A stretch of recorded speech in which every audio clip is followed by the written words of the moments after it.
नमस्कार प्यारे बच्चों, क्या हालचाल। तो आई होप आप सब मस्त होंगे, मजे में होंगे, स्वस्थ होंगे और आपकी पढ़ाई मस्त चल रही होगी। तो मेरा नाम महेश शर्मा और अपन कर रहे हैं हिंदी मीडियम के लिए इम्पोर्टेंट क्वेश्चंस। ठीक है, अपन चैप्टर नंबर 1 से लेकर 6 तक पहले कर लिए थे।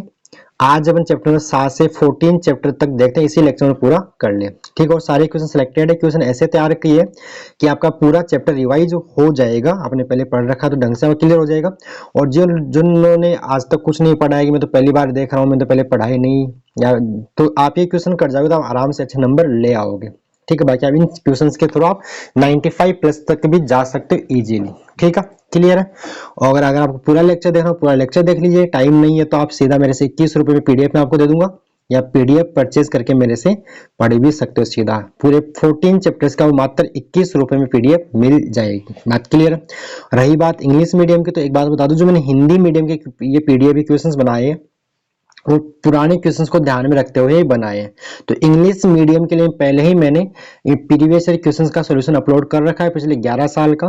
लास्ट टाइम है, 2-3 दिन का वक्त है, तो आप अगर वो भी कर जाओगे ना, पुराने क्वेश्चंस भी, तो आप आराम से अच्छे नंबर ले आओगे। प्रीवियस ईयर क्वेश्चन शानदार होते हैं, उन्हीं से पेपर रिपीट होता है।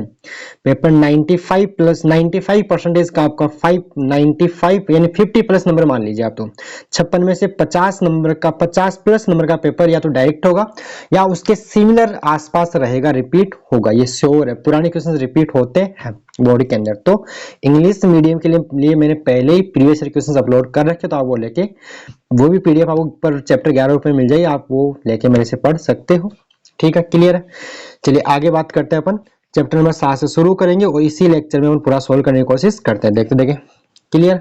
तो चलिए आ जाओ। चैप्टर नंबर 7 का क्वेश्चन नंबर फर्स्ट बोला है, प्रत्यावर्त धारा I बराबर 200 sin 60 pi T plus pi by 6 में विद्युत धारा की आवर्ती होगी। वैसे बोर्ड एग्जाम 2023 का सवाल है। देखिए आवर्ती के लिए क्या करना होता है पता होता है।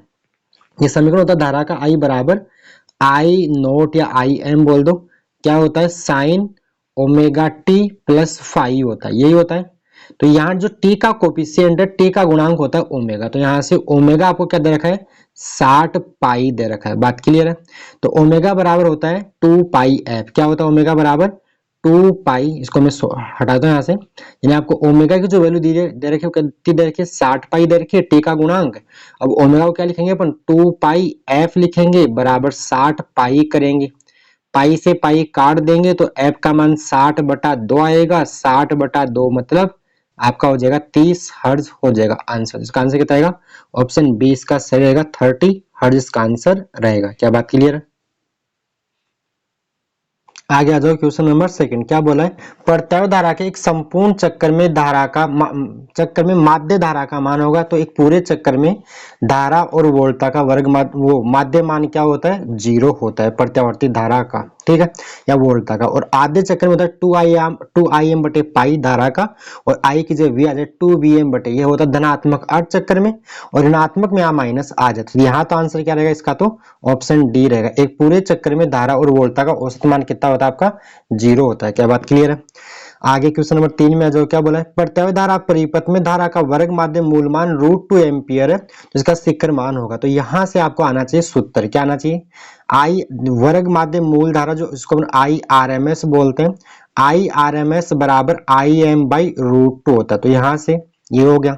वी आर एम एस की बात करें तो वी आर एम एस बराबर वी एम बाई √2 होता है, जहां वी एम होती है अधिकतम वोल्टता, आई एम होती है अधिकतम धारा, और आर एम एस वर्ग माध्य मूल धारा, आई है तो वी है तो वर्ग माध्य मूल वोल्टता रहेगी। यहाँ से आपसे क्या क्या पूछ सकते हैं, तो एक तो ये पूछ सकते हैं जो आई आर एम एस बटा आई एम का अनुपात बता दो, तो 1 इसको आप नीचे ले तो 1/√2 हो जाएगा। अनुपात पूछे मतलब वर्ग माध्य मूल धारा और शिखर धारा का अनुपात पूछे तो 1/√2 आएगा, और उल्टा कर दे तो आई एम मतलब शिखर धारा बटे वर्ग माध्य मूल, तो वो √2 आ जाएगा। तो यहाँ पे आपको क्या बोला है, धारा का वर्ग माध्य मूल मान √2 एम्पियर आपसे धारा पूछ रहा है। तो धारा का शिखर मान, तो लगा दो formula I R M S, क्या लिखे आई आर एम एस बराबर क्या होता है आई एम बाई √2, या आई नोट बोल दो इसको। ठीक है, शिखर धारा। ठीक है, तो आई नोट या आई एम यहाँ से क्या आएगा √2 इंटू में आई आर एम एस, और आई आर एम एस √2 है तो √2 आपका 2 एम्पियर बन जाएगा। तो इसका ऑप्शन डी सही रहेगा। बात क्लियर। तो ये फॉर्मूला आपको याद होना चाहिए। आप सीधा संबंध भी पूछ सकते हैं कि वर्ग माध्य मूल धारा व धारा के शिखर मान में क्या संबंध होता है, या वर्ग माध्य मूल वोल्टता व शिखर वोल्टता अधिकतम वोल्टता में क्या संबंध होता है। तो ये Vrms बराबर Vm/√2 या Irms बराबर Im/√2 बटे 7 में इनका अनुपात भी आप करके जाना। ठीक है।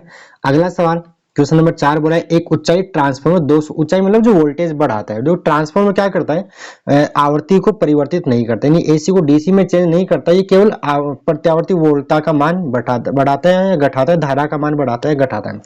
तो यहाँ पे ये ऊंचाई जो वोल्टेज वोल्टता बढ़ा रहा है, तो यहाँ 220 वोल्ट को 2200 वोल्ट में परिवर्तित करता है। तो यदि उसकी द्वितीय कुंडलीय फेरों की संख्या 1000 हो तो प्राथमिक कुंडलीय फेरों की संख्या बताइए। तो आप इसको ऐसा लिख दीजिए, N1 बाई जो फॉर्मूला होता है ट्रांसफॉर्मर N1 बाई N2 बराबर V1 बाई V2 बराबर, या धारा में होता है I2 बाई I1। एक बात और, जिधर फेरों की संख्या ज्यादा होती है ट्रांसफॉर्मर में, उधर की वोल्टता ज्यादा होती है और बाकी धारा कम होती है, जो कि आपका संबंध आपका ये आ रहा है। तो अपने को धारा से तो मतलब है नहीं, यहाँ तो किससे मतलब होने को, यहाँ तो फेरों की संख्या से मतलब है। तो यहाँ N1 क्या हो जाएगा, N1 क्या हो गया, प्राथमिक कुंडलीय फेरों की संख्या, N2 द्वितीय कुंडलीय फेरों की संख्या, V1 प्राथमिक वोल्टता, V2 द्वितीय वोल्टता। तो यहाँ से N1 क्या आ जाएगा, V1 बाई V2 इंटू में N2 आ जाएगा।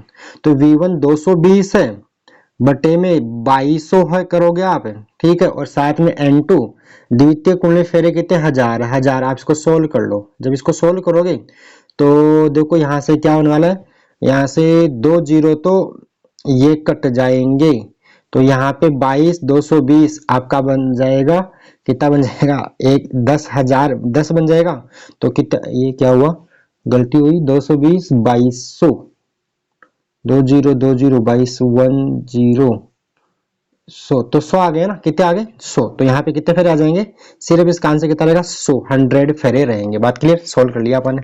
उसके बाद बोला है क्वेश्चन नंबर 5 क्या बोला है, प्रत्यावर्ती वोल्टता V बराबर 200 sine 100 pi T plus pi by 2 में वोल्टता का वर्ग माध्य मूल मान बताओ। तो यहाँ भी आपको समीकरण पढ़ना आना चाहिए। तो जो लिखा होता है ना, V बराबर V नोट या sine omega T plus phi, यही होता है, बताइए। तो यहाँ जो लिखा होता है ना, वो यहाँ वाले का अधिकतम मान होता है। कहाँ का, यहाँ वाले का, ये जो होता है ना ये वाला, वो यहाँ का अधिकतम मान होता है।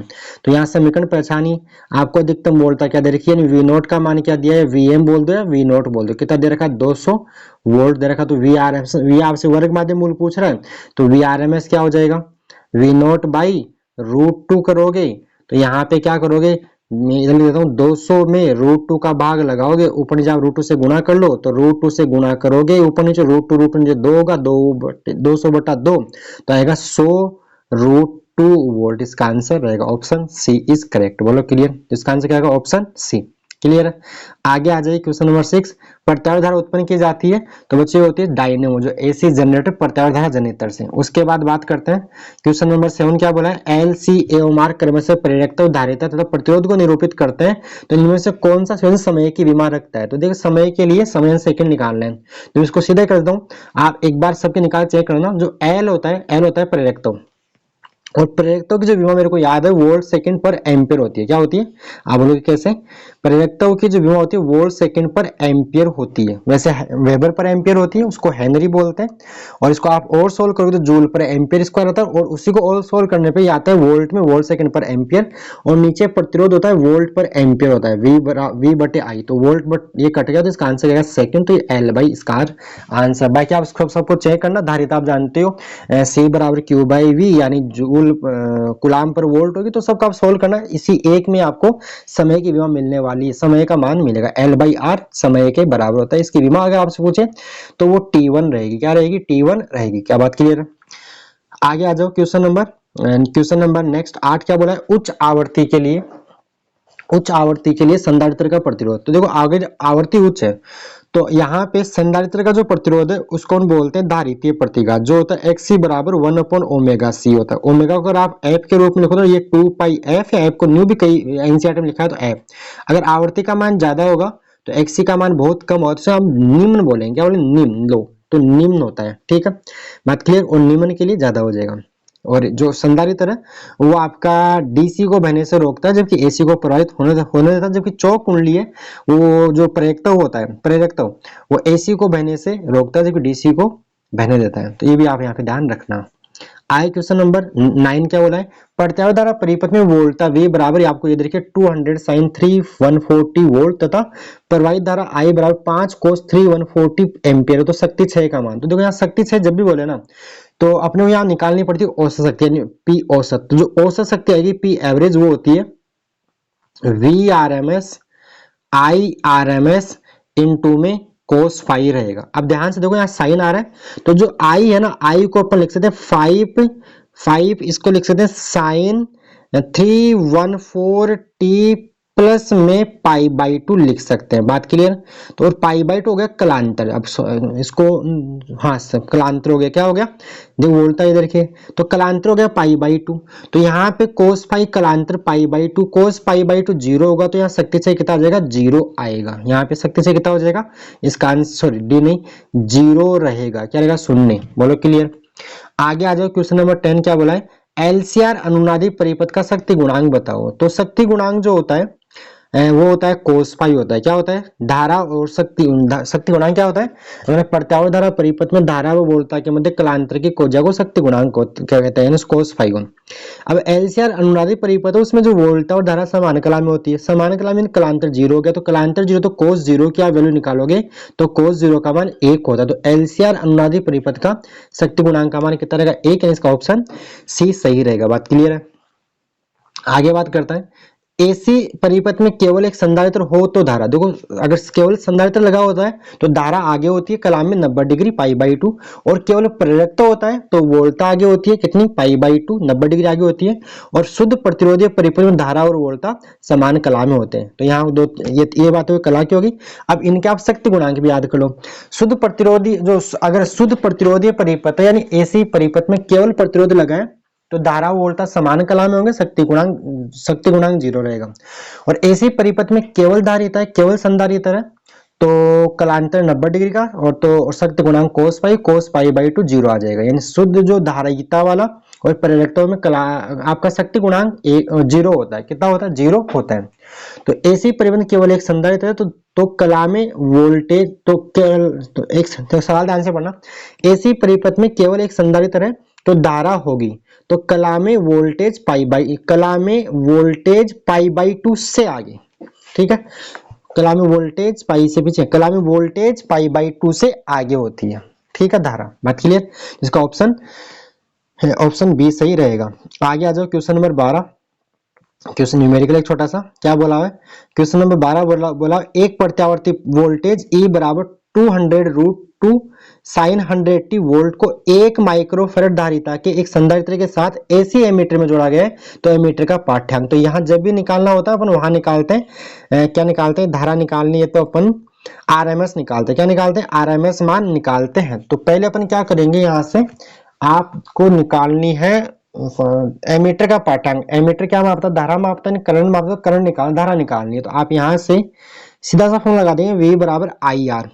तो I बराबर क्या होगा, V बटे R होगा, ठीक है। एक तरह से देखो ओम का नियम यूज कर लो आप, सिंपल सा V बराबर I इंटू आर, लेकिन I R को यहाँ बोलेंगे XC बोलेंगे, क्या बोलेंगे XC, ठीक है।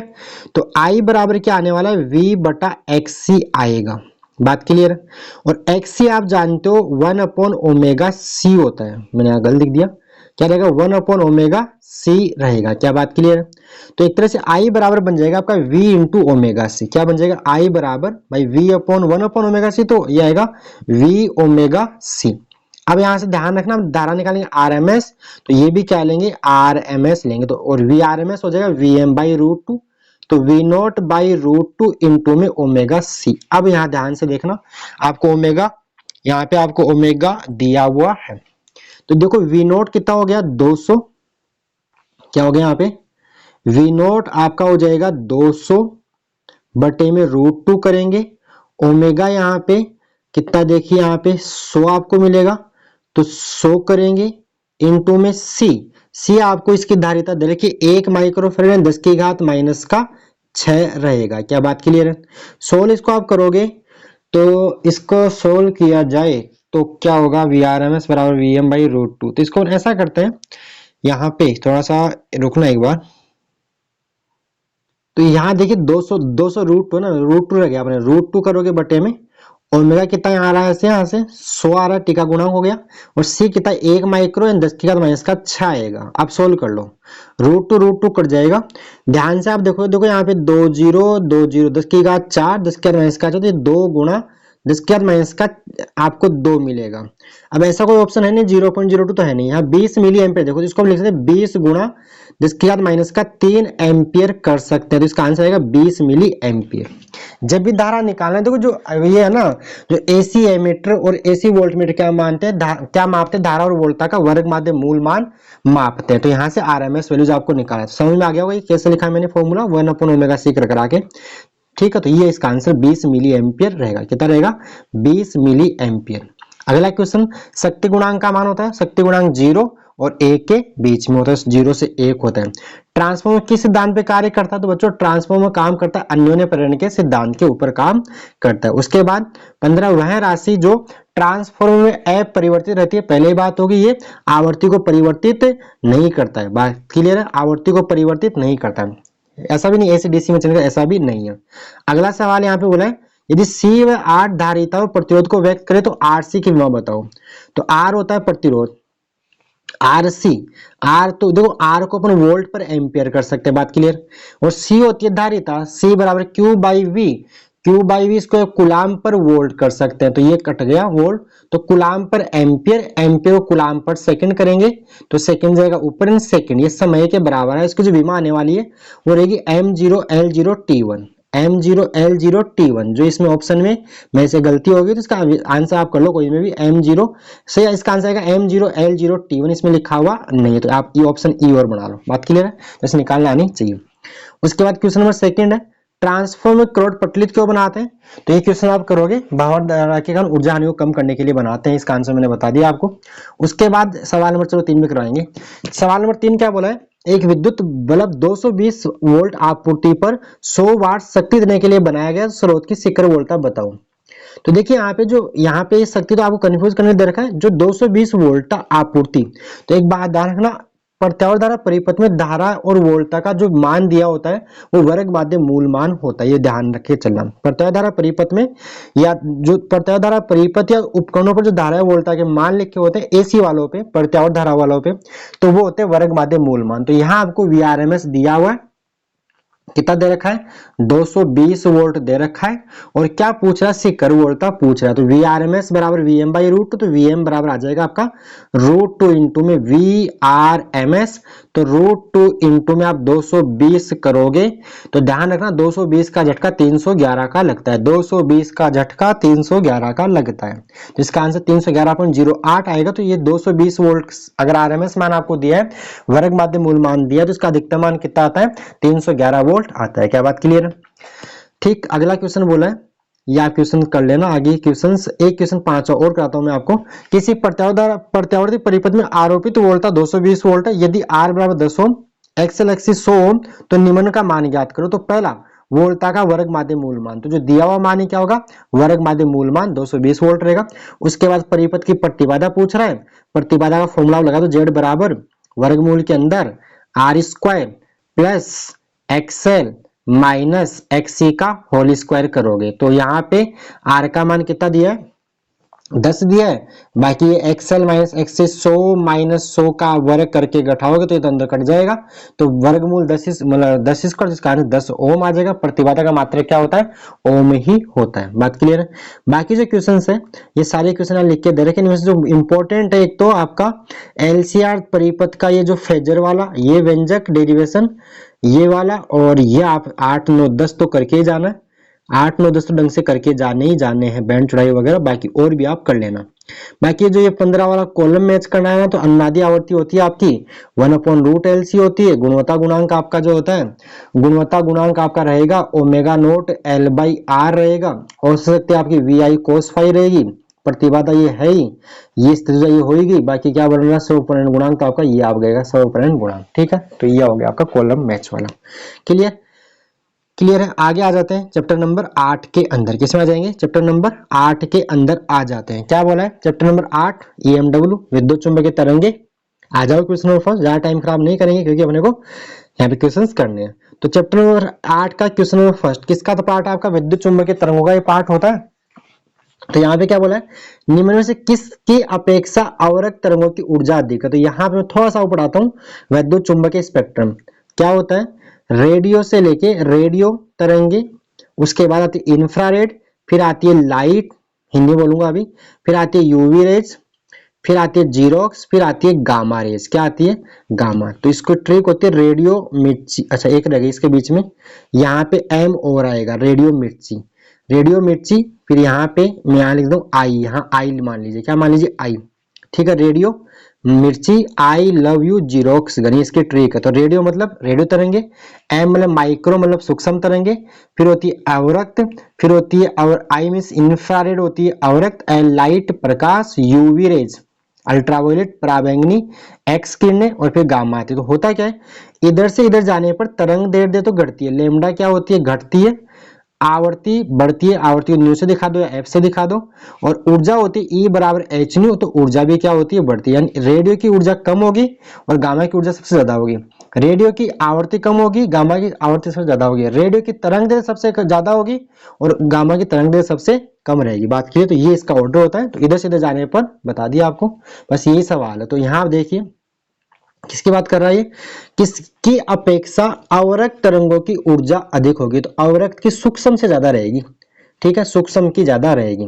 उसके बाद है निर्वात में विद्युत चुंबकीय तरंगों का वेग होता है। तो बच्चों ये आप याद कर लीजिए, c बराबर होता है 1/रूट के अंदर म्यू नॉट एप्साइल नॉट। इसका जो मान आता है वो आता है 3 गुणा 10⁸ मीटर पर सेकंड रहता है। 3 गुणा 10⁸ मीटर पर सेकंड रहता है। तो इसका मान याद रखिए। तो ये होगा ऑप्शन डी रहेगा। कई बार क्या बोलता है ऑप्शन में ऐसा आएगा c बराबर 1/म्यू नॉट एप्सिलॉन नॉट भी आपसे कि ये किसके बराबर है, 1/म्यू नॉट एप्सिलॉन नॉट का मान किसके बराबर है? तो ये c स्क्वायर वर्गमूल उठाओ तो ऐसा भी बन सकता है। तो इसको आप याद ही कर लीजिए।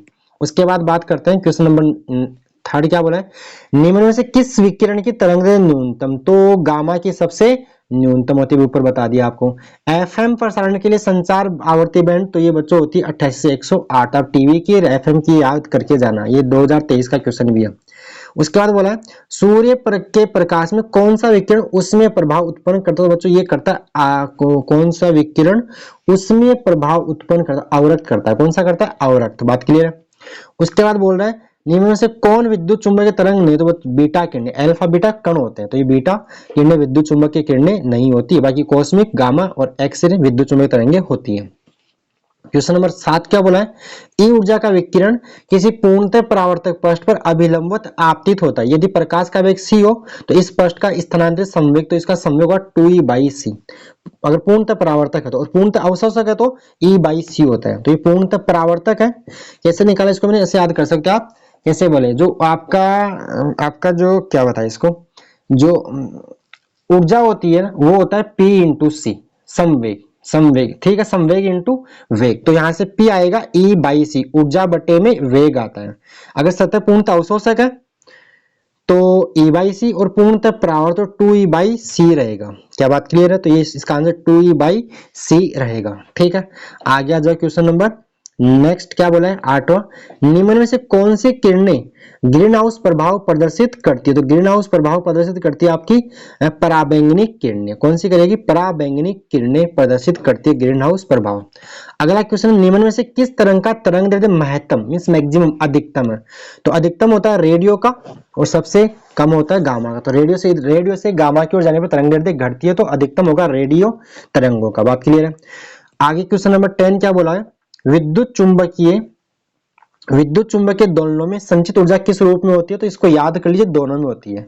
विद्युत क्षेत्र व चुंबकीय क्षेत्र दोनों में, इसका ऑप्शन सी ए व बी दोनों में रहेगा। उसके बाद बात करते हैं कौन से वैज्ञानिक ने प्रायोगिक रूप से विद्युत चुंबकीय तरंगों की उपस्थिति को सिद्ध किया था? तो बच्चों ये थे मार्कोनी। कौन थे? मार्कोनी। बात क्लियर। एक बार इसको और देखना बुक के अंदर, ये थ्योरेटिकल क्वेश्चन है।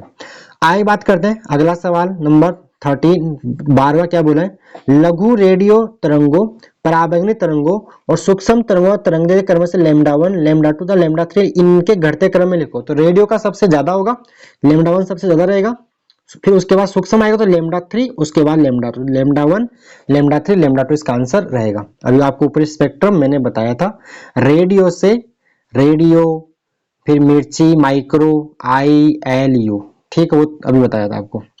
आगे बात करते हैं पॉइंटिंग सदिश संबंधित। तो बच्चों पॉइंटिंग सदिश जो होता है वो होता है आपका E vector cross B vector बटे में म्यू आता है, ठीक है, और B बाई म्यू को बोलते हैं चुंबकन क्षेत्र H वेक्टर। तो ये बन जाता है आपका E vector cross H vector. H vector चुंबकन क्षेत्र चैप्टर नंबर आपने 5 में पढ़ रखा, तो ये आएगा E vector cross H vector. Option 20 का सही रहेगा। क्या रहेगा? ऑप्शन 20 का सही रहेगा।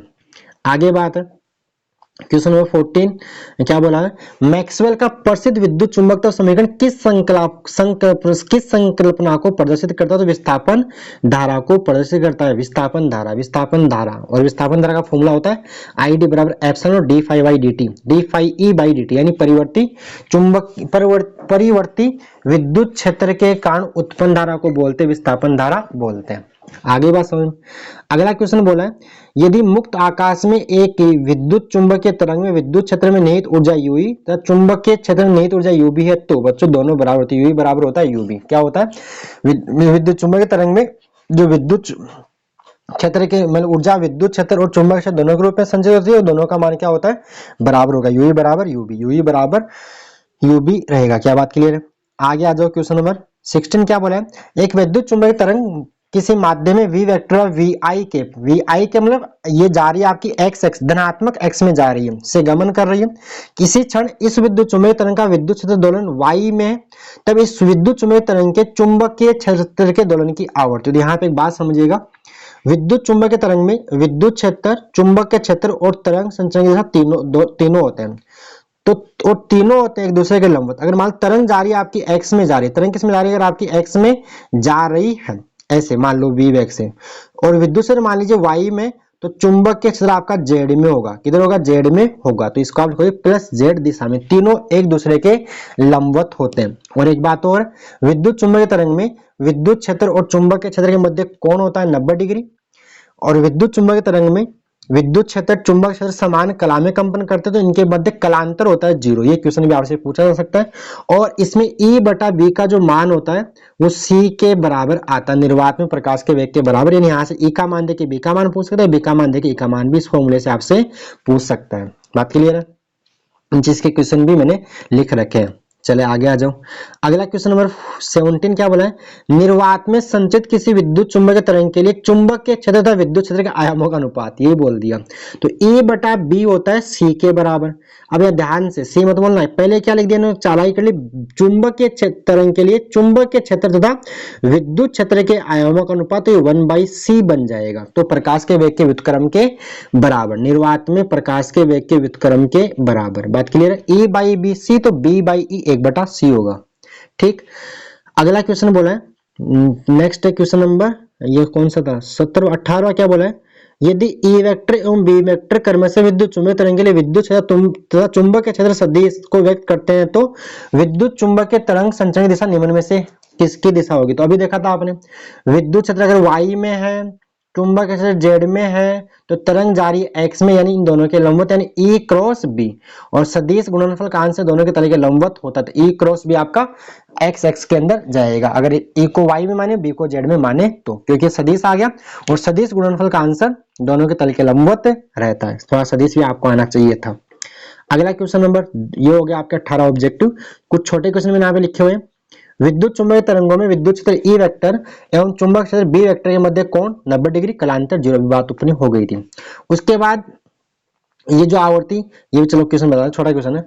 एक आवेशित कण अपनी साम्य अवस्था के दोनों ओर 100 मेगाहर्ट्ज आवृत्ति से दोलन कर रहा है, तो दोलन उत्पन्न विद्युत चुंबकीय तरंगों की आवृत्ति, जो स्रोत की आवृत्ति होती है वही तरंगों की आवृत्ति होगी, और आवृत्ति स्रोत पर निर्भर करती है, माध्यम पर निर्भर नहीं करती, इसकी 100 मेगाहर्ट्ज ही रहेगी। उसके बाद क्वेश्चन नंबर 4 है, निर्वात नलिका मैग्नेट्रॉन द्वारा उत्पन्न विद्युत चुंबकीय तरंग का नाम लिखो, तो ये होती है सूक्ष्म तरंग। एम्पियर मैक्सवेल नियम का गणितीय समीकरण लिखे, तो ये होता है क्लोज इंटीग्रल बंद समाकलन B vector dot dl vector, ampere नियम बराबर म्यू नॉट, यहाँ पे I तो आएगा ही, साथ में IC प्लस में आई डी और लिखेंगे, I C plus I D, I D विस्थापन धारा और आई सी चालन धारा, और चालन धारा और विस्थापन धारा का मान क्या होता है, बराबर होता है। उसके बाद रिमोट नियंत्रकों में कौन सी विद्युत चुंबकीय तरंगे आती है, तो ये आती है अवरक्त तरंगे। बाकी आप यहाँ पढ़ लेना, 400 700 प्रकाश होता है। ये जो न्यूमेरिकल है यहाँ पे मैंने बताया था, ई का मान दे रखा है शायद, तो बी का मान पूछा, तो ई बाई बी बराबर सी से आप कर लेना। और उसके बाद जो ये विद्युत चुंबकीय तरंग गुणधर्म मैक्सवेल समीकरण करके जाना है। और यहाँ पे विस्थापन धारा का ये न्यूमेरिकल देख लेना, बुक का न्यूमेरिकल है। विस्थापन धारा तो तरंग पढ़ना आना चाहिए, विस्थापन धारा क्या होती है और इसका डेरिवेशन आप करके जाना। बाकी ये ई देके आपसे बी पूछ रहा है, ये आरएमएस मान पूछा है, ध्यान से कर लेना इसको, ठीक है। आगे आ जाते चैप्टर नंबर 9 के अंदर। कहाँ आ जाएंगे, चैप्टर नंबर 9 के अंदर क्या बोला है, एक उत्तल दर्पण की फोकस दूरी 14 सेंटीमीटर है, तो इसकी वक्रता त्रिज्या होगी। तो उत्तल दर्पण की आपको फोकस दूरी दे रखी है, फोकस दूरी एफ दे रखा है, उत्तल की फोकस दूरी धनात्मक होती है, अवतल की ऋणात्मक होती है, वक्रता त्रिज्या पूछ रहा है। तो आर बराबर हो जाएगा 2 टाइम्स ऑफ एफ हो जाएगा, तो इसका डबल करो, 2 इंटू वेरी सॉरी 2 इंटू 14 कितना हो जाएगा आपका 28 सेंटीमीटर। आंसर इसका आ जाएगा ऑप्शन सी। यानी यहाँ पे आपको जो दर्पण की फोकस दूरी और वक्रता त्रिज्या में संबंध क्या होता है, एफ बराबर आर बाई 2, वो फॉर्मूला आपको यहाँ सीधा सा अप्लाई करना है। बात क्लियर है, ठीक है। तो इसका 28 सेंटीमीटर आंसर आएगा। अगला क्या क्वेश्चन है, एक जादूगर खेल दिखाते समय n बराबर 1.47 अपवर्तनांक वाले कांच के लेंस को किसी द्रव से भरी द्रवणिका यानी बाल्टी मान लीजिए बर्तन में, खुले बर्तन में डालकर अदृश्य कर द्रव का अपवर्तनांक। तो देखिए होगा क्या बच्चों यहाँ पे कि जो लेंस में का सूत्र याद आपको आता है 1/f बराबर n2 by n1 minus 1 into में 1/r1 माइनस 1/r2 होता है, यही होता है। अब लेंस आदर्श हो रहा है, मतलब जो लेंस का अपवर्तनांक और जिस माध्यम में लेंस को डूबा दोनों का अपवर्तनांक बराबर, दोनों घुल मिल गए, तो दोनों के अपवर्तनांक बराबर हो गए। तो यहाँ से क्या होगा, दोनों के अपवर्तनांक बराबर ही रहेंगे, तो 1/f 0 आएगा। तो यहाँ से एक क्वेश्चन और बनता है कि इसकी फोकस दूरी क्या होगी, इसकी फोकस दूरी हो जाएगी अनंत आ जाएगी, फोकस दूरी इसकी अनंत आ जाएगी। तो यहाँ क्या होगा, दोनों के अपवर्तनांक अगर आदर्श हो रहा है तो दोनों के अपवर्तनांक बराबर ही रहेगी, जो लेंस का वही माध्यम का रहेगा। तो इसका आंसर 1.47 ही रहेगा। बात क्लियर है। आगे क्वेश्चन नंबर 3 में आ जाओ, क्या बोला है, एक अवतल दर्पण की वक्रता त्रिज्या 40 सेंटीमीटर, उसकी फोकस दूरी होगी।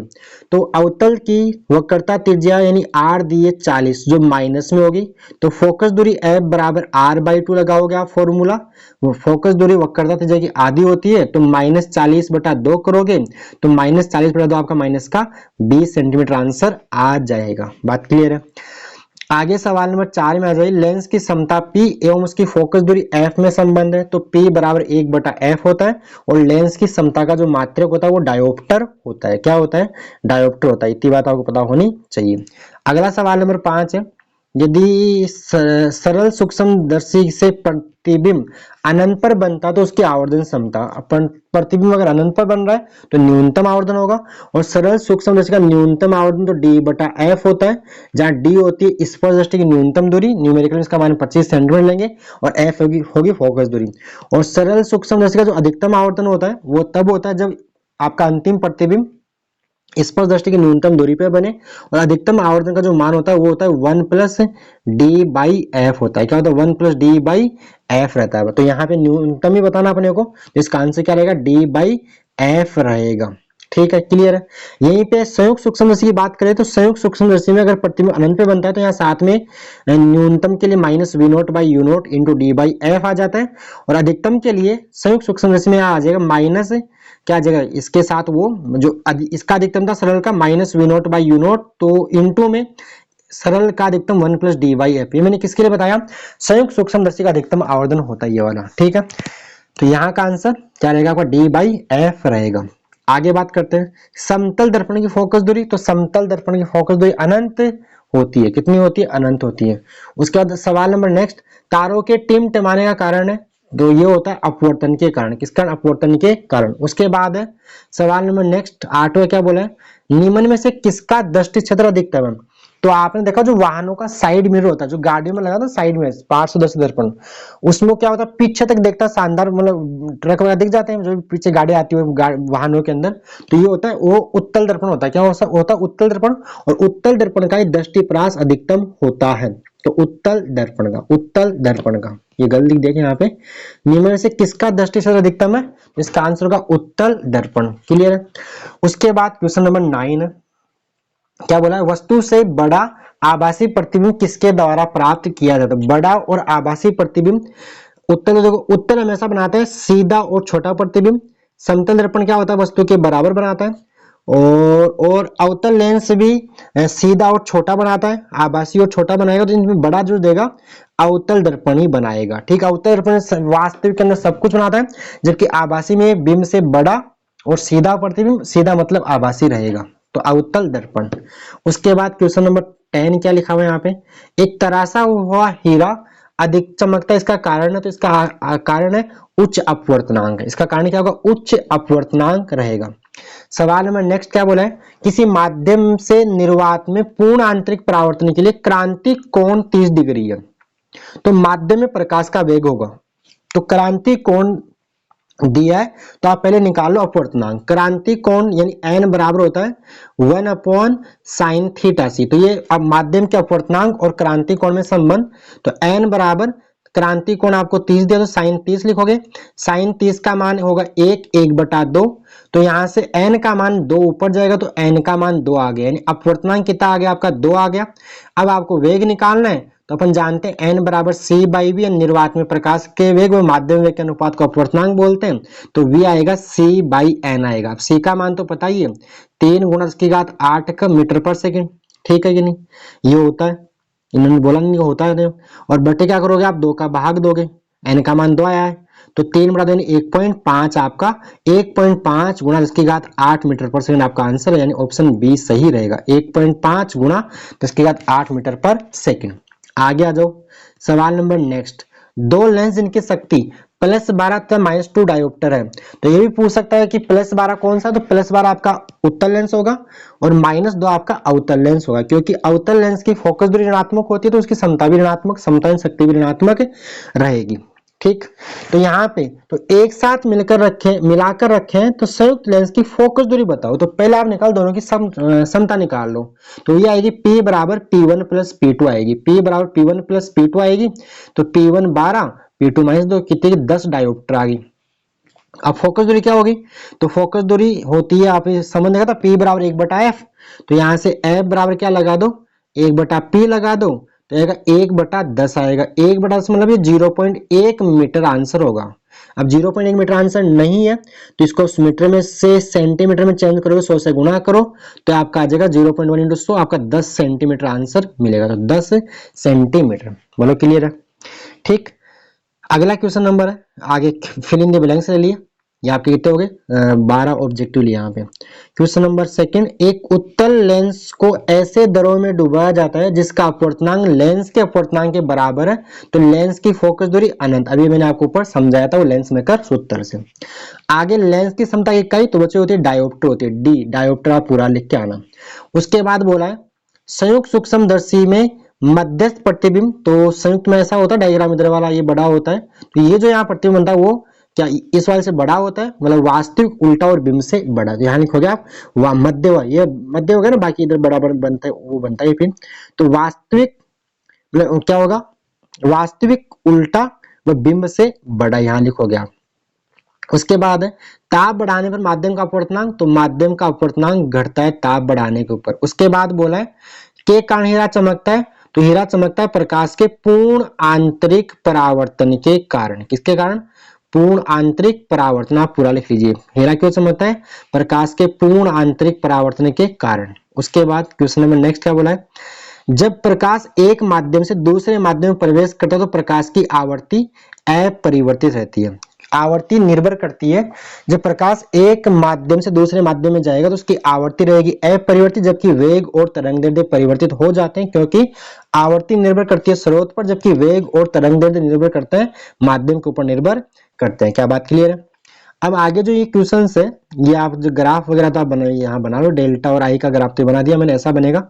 बाकी जो ये प्रकाशिक तंतु वगैरह जो न्यूमेरिकल वगैरह ये आप खुद करोगे, ये सारे बोर्ड के न्यूमेरिकल है, आई हुए न्यूमेरिकल आप तो न्यूमेरिकल करके ही जाओगे, ठीक है। इनका सोल्यूशन आपको नीचे पीडीएफ में मैं दे दूंगा, आप सोल्यूशन यहाँ से वहां से देखना। बाकी फॉर्मूले बेस्ड क्वेश्चन सारे आपको आने चाहिए।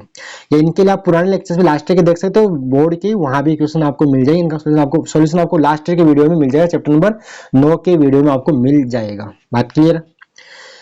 ठीक है, 2023 का वीडियो प्ले लिस्ट में आप सर्च कर लेना। तो ये क्वेश्चन आप सारे करके जो बड़े क्वेश्चन स्क्रीन पे पॉसिबल नहीं है, जितने भी डेरिवेशन आप वगैरह कर लेना। अपन आगे आ जाते हैं चैप्टर नंबर 10 के अंदर। 10 में क्या बोला देखिए, 4 पाई कलांतर के तुल्य पथांतर, बोर्ड एग्जाम 2023 का ही सवाल है। तो यहाँ आपको आना चाहिए कलांतर और पथांतर में संबंध। तो यहाँ डेल्टा फाई यानी कलांतर बराबर होता है 2 pi by lambda into delta x होता है पथांतर।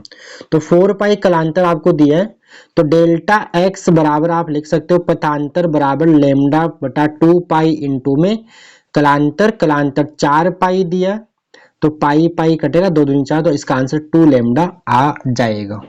ठीक, उसके बाद साबुन के बुलबुले बुलबुले सफेद प्रकाश में देखने पर रंगीन दिखाई देते हैं, इस घटना का कारण जिसका होता है व्यतिकरण होता है।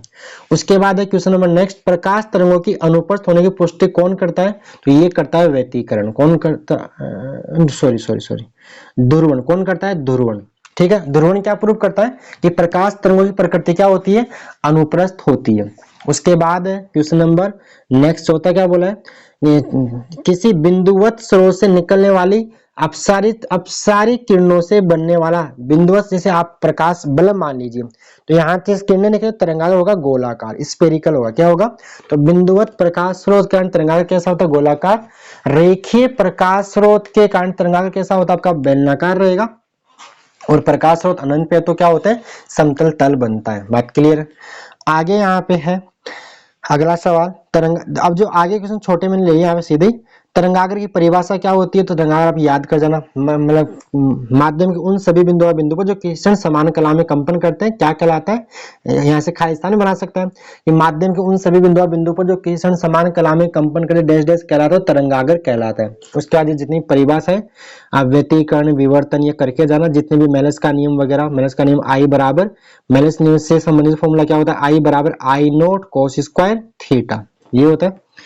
तो बाकी ये जो न्यूमेरिकल यहाँ पे दे रखे हैं, ये आप सारे करके जाओगे तो पढ़ लीजिए, और ये क्वेश्चंस आपको करके ही जाने हैं। ये न्यूमेरिकल वगैरह देख के जाने, सॉल्यूशन आपको चाहिए तो लास्ट का वीडियो देखना, आपको वहां मिल जाएगा।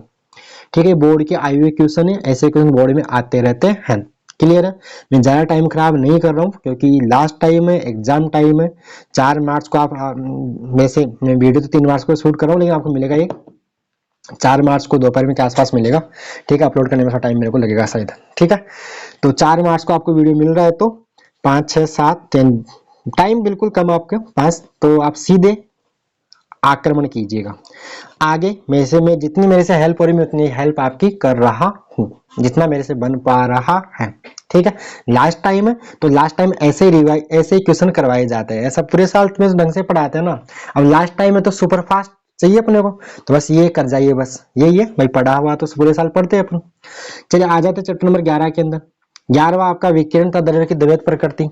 तो यहाँ पे इलेक्ट्रॉन की तरंग प्रकृति का प्रायोगिक तौर पर सर्वप्रथम सत्यापन किन्होंने किया। तो ये क्वेश्चन वैसे आउट ऑफ सिलेबस इस बार हो जाता है, क्योंकि ये क्वेश्चन मैंने लास्ट ईयर से पेपर उठा लिए इस बार, है ना, तो कोई खास सेंस नहीं है, तो वही क्वेश्चन रिपीट होते, मैंने भी रिपीट कर लिया, उठा लिया। तो वैसे इसका आंसर होता है डेविसन का जर्मर प्रयोग। यहाँ से एक क्वेश्चन और पूछता है कि डेविसन जर्मर प्रयोग क्या प्रूव करता है? तो ये द्रव्य कण की तरंग प्रकृति का, द्रव्य कण जैसे इलेक्ट्रॉन प्रोटॉन न्यूट्रॉन की तरंग प्रकृति का प्रायोगिक तौर पर सत्यापन करता है। उसके बाद फोटोन का विराम द्रव्यमान, तो फोटोन का विराम द्रव्यमान शून्य होता है। कितना होता है? शून्य। गतिक द्रव्यमान आपसे पूछ ले तो इसके लिए फिर लगाते हैं फॉर्मूला, E बराबर आप लगा देना mc² लगा देना, और फिर क्या करें इसको, E बराबर mc² लगा के, और E को आप लिख देना h क्या लिखे, h न्यू लिख लो, तो बराबर आएगा m इंटू c², तो m आ जाएगा आपका h न्यू बाई c², ये गतिक द्रव्यमान बन जाता है। ठीक है, h न्यू बाई c², गतिक पूछे तो आपसे ऊर्जा लगा के फिर ये फॉर्मूला लगाते हैं, E बराबर h न्यू।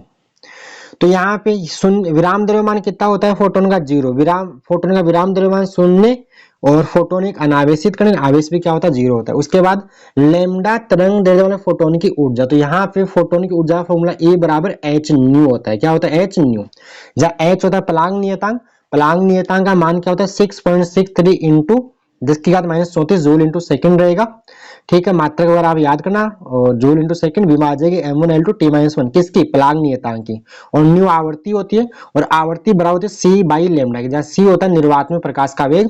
तो जो तरंग दैर्ध्य के रूप में फोटोन की आवर्ती ऊर्जा आती है वो एच बाई लैम्डा होती है, और आवर्ती के रूप में एच न्यू होती है। तो यहाँ पे तरंग दैर्ध्य के रूप में तो एच बाई लैम्डा, इसका ऑप्शन बी सही रहेगा। आगे बात क्लियर, क्लियर यहाँ तक। उसके बाद बोला इलेक्ट्रॉन वोल्ट किसका मात्रक, तो वोल्ट देखते विभवांतर मत बोल देना, इलेक्ट्रॉन वोल्ट जूल जूल यानी ऊर्जा का ही मात्रक होता है। और एक इलेक्ट्रॉन वोल्ट में पता होना चाहिए आपको, एक इलेक्ट्रॉन वोल्ट में 1.6 गुणा 10 की घात -19 जूल होते हैं, ये भी ध्यान रखना। उसके बाद क्वेश्चन नंबर 5 बोला है यदि दो कणों का संवेग समान है तो इनकी दे बराबर तरंग दैर्ध्य तो क्या होती है, तरंग दैर्ध्य लैम्डा बराबर h बाई पी होती है। अगर दोनों का संवेग सेम है, दोनों का लैम्डा भी सेम रहेगा तो समान होगी। क्या होगी, समान होगी। क्या बात क्लियर है, समान होगी। ठीक है, चलो अगला क्वेश्चन देखिए, क्वेश्चन नंबर 6 क्या बोला है, 10 किलो इलेक्ट्रॉन ऊर्जा वाले इलेक्ट्रॉन की दे ब्रोगली तरंग दैर्ध्य होगी। तो यहाँ पे आप ऊर्जा दे रखिए, ऊर्जा को आप के मान लीजिए, तो के दे रखा 10 इलेक्ट्रॉन वोल्ट दिया आपको, और वैसे इसका जो ऊर्जा का फॉर्मूला था वो होता है ई वी नॉट, ऐसा होता है ई इंटू वी नॉट, निरोधी विभव के रूप में ई कट गया। तो यहाँ पे अच्छा कितना, एक बार 10 kilo electron volt, 10 kilo electron volt, तो यहाँ से आएगा वी नॉट आपको मिलेगा 10 किलो वोल्ट, 10 ही किलो है 10 की घात 3 वोल्ट, यानी एक तरह से V का जो मान आ रहा है 10 की घात 4 वोल्ट आ रहा है। आगे बात समझ में। अब आप लगा दो इलेक्ट्रॉन की तरंग दैर्ध्य जो होती है वो होती है लैम्डा इलेक्ट्रॉन बराबर 12.27 बटे रूट वी एंगस्ट्रॉम। तो V का मान है क्या रखोगे आप, 10 की घात माइनस का क्या 10 की घात 4 रखोगे, वर्गमूल के अंदर 10 की घात 4 है तो बाहर 10 की घात 2 आएगा, यानी 100 आएगा, यानी 12.27 बटा 100 करोगे तो आंसर होगा 0.1227, तो 0.12 एंगस्ट्रॉम इसका आंसर, यानी ऑप्शन ए इसका सही रहेगा। क्या बात क्लियर है, आगे बात समझ में। अगला क्वेश्चन है उत्सर्जित फोटो इलेक्ट्रॉन की गतिज ऊर्जा निर्भर करती है, तो गतिज ऊर्जा निर्भर करती है आपतित प्रकाश की तीव्रता, आपतित प्रकाश की तरंग दैर्ध्य, धातु के कार्यफलन, तो ये डिपेंड करेगी गतिज ऊर्जा आपकी केमेक्स बराबर ई वी नॉट। जो इलेक्ट्रॉन निकल रहा है गतिज ऊर्जा वो निर्भर करती है आपतित प्रकाश की आवर्ती यानी आपतित प्रकाश की तरंग दैर्ध्य की, न्यू बराबर c बाई लैम्डा यानी आवर्ती या तरंग दैर्ध्य के ऊपर, तो यहाँ पे तरंग दैर्ध्य के ऊपर। उसके बाद बात करते हैं क्वेश्चन नंबर 8, आपतित प्रकाश की तीव्रता को बढ़ाने पर, तो आप आपतित प्रकाश की तीव्रता को जैसे मान लो आई तीव्रता मान लीजिए, स्मॉल धारा मान लो, तो प्रकाश विद्युत धारा का मान क्या होता है बढ़ते, ग्राफ भी मैंने बना के दे दिया। तो यहाँ पे प्रकाश विद्युत धारा का मान बढ़ेगा। सवाल नंबर 9 वेरी वेरी इंपॉर्टेंट है बोर्ड के लिए, आइंस्टाइन का प्रकाश विद्युत समीकरण है। तो आइंस्टाइन प्रकाश विद्युत समीकरण क्या होता है कि जो फोटोन होता है उसकी ऊर्जा दो भागों में बढ़ जाती है। मैं पूरा लिख दूंगा यहाँ पे, E बराबर फाई नोट प्लस का के मैक्स होता है, ठीक है। फिर E को एच न्यू लिख देते हैं, फाई नोट को एच न्यू नोट लिख देते हैं, और के मैक्स को लिखते हैं half M V square maximum लिखेंगे। तो यहाँ पे फॉर्मूला आपका, ये आपका सेकंड देख लो, ऑप्शन इसका बी सही रहेगा। क्लियर है। इसी को कई बार निरोधी विभव के रूप में लिखना हो या तरंग दैर्ध्य के रूप में लिखना हो तो तरंग दैर्ध्य के रूप में ये एस सी बाई लेमडा बन जाएगा, ये S C by lambda naught बन जाएगा, यहाँ पे हाफ एम वी स्क्वायर या केमेक्स जो भी आप रखो। निरोधी विभव के रूप में लिखना हो तो केमेक्स की जगह कई बार ई वी नोट भी लिख दिया जाता है। ये आपसे बड़ा क्वेश्चन भी पूछ सकता है और यहाँ से छोटा भी पूछ सकता है, याद रख लीजिए। ये होती है आइंस्टाइन प्रकाश विद्युत समीकरण।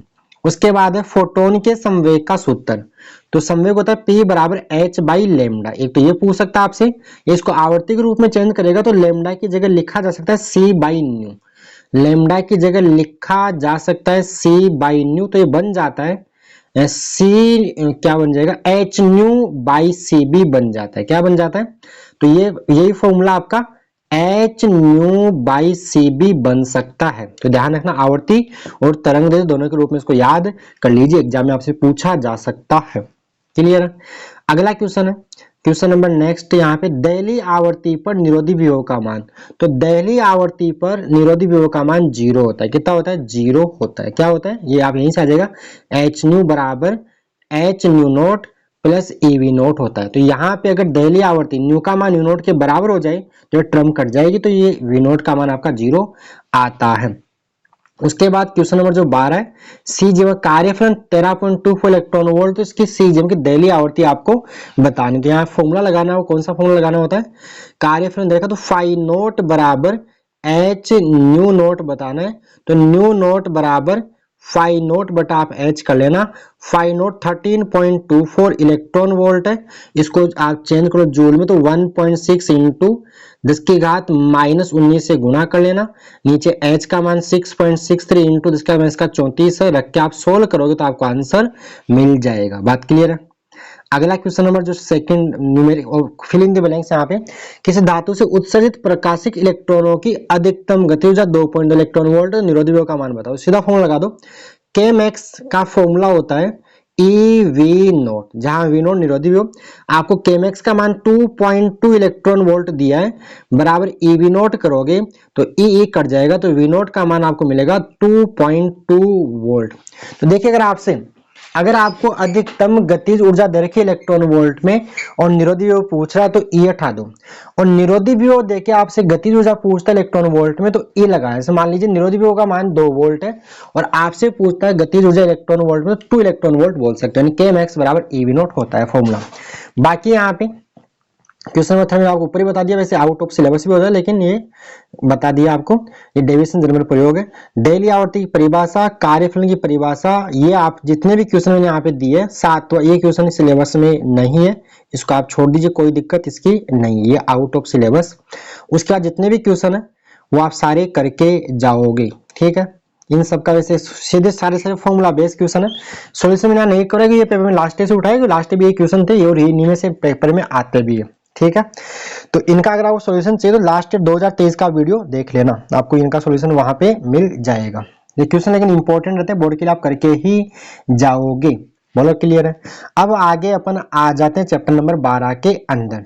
तो चैप्टर नंबर 12 में यहाँ पे क्या बोला है, किसी इलेक्ट्रॉन का आणविक कक्षा में कोणीय संवेग। तो कोणीय संवेग का जो फॉर्मूला होता है इलेक्ट्रॉन का आणविक कक्षा में, वो होता है, इसको ln बराबर NH/2π। आपका जो बोर का द्वितीय विग्रह था ना, कि इलेक्ट्रॉन नाभिक के चारों ओर उन्हीं कक्षाओं में परिक्रमण करता है जिनमें इलेक्ट्रॉन का कोणीय संवेग H/2π का पूर्ण गुणज होता है। तो ln बराबर NH/2π, इसको वेग के रूप में लिखा तो इसको ln को अपन mvr बराबर NH/2π भी लिख देते हैं। बात क्लियर है। इसका आंसर क्या रहेगा?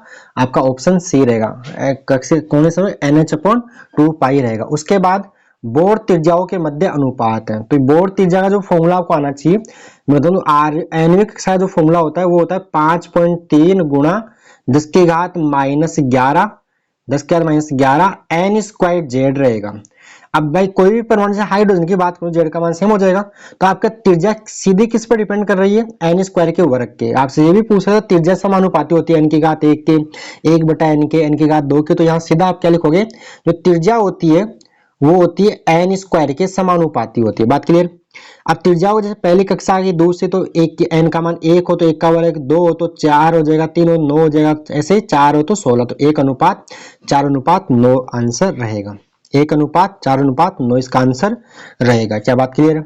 उसके बाद क्वेश्चन नंबर 3 बोला है, बोर कक्षा में इलेक्ट्रॉन की गतिज ऊर्जा तथा उसकी कुल ऊर्जा का अनुपात। एक फॉर्मूला याद रखिए हमेशा, क्योंकि ये फॉर्मूला इंपॉर्टेंट है। यहाँ से U बराबर -2k बराबर 2E, जहां पे E होती है कुल ऊर्जा, K होती है गतिज ऊर्जा और U होती है स्थितिज ऊर्जा। एग्जाम में क्या करता है, किसी एक ऊर्जा का मान देके दूसरे का मान पूछता है, ठीक है। जैसे मान लो आपसे कुल ऊर्जा का मान देके K पूछे, तो K बराबर आप -E कर सकते हो, यानी कुल ऊर्जा का अगर नेगेटिव हटा दोगे तो आपको गतिज ऊर्जा मिल जाएगी।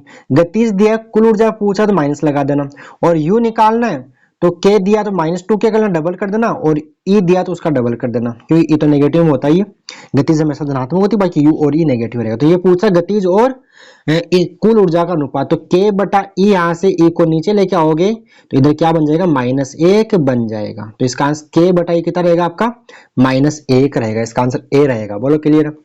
क्वेश्चन नंबर 4 बोला है रदरफोर्ड अल्फा प्रकीर्णन प्रयोग दर्शाता है कि परमाणु में होता है नाभिक। नाभिक की खोज किन्होंने की थी, रदरफोर्ड ने की थी। बात क्लियर है।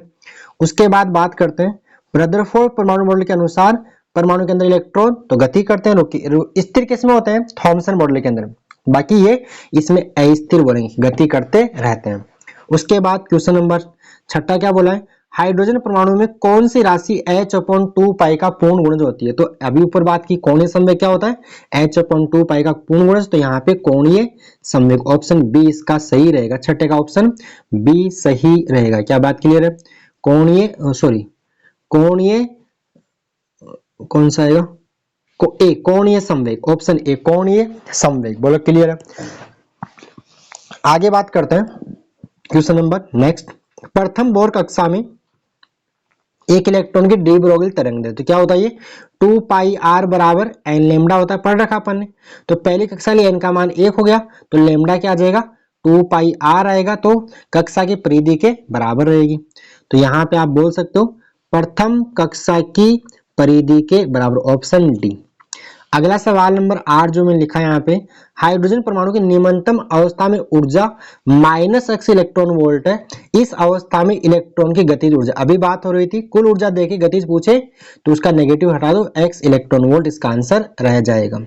बाकी क्वेश्चन आप खुद करोगे, ये सारे इंपॉर्टेंट रदरफोर्ड के निष्कर्ष, देखो यहाँ पे ज्यादा इंपॉर्टेंट है।